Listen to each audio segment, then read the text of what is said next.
கோளும் ஒன்றாய் காண அங்கு கற்பகம் என்னும் கடவுளின் மெய்யில்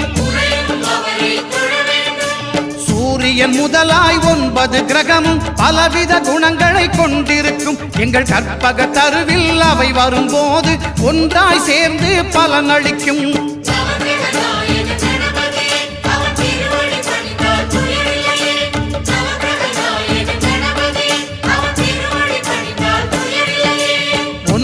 கோளும் ஒன்றாய் காண அங்கு கற்பகம் என்னும் கடவுளின் மெய்யில்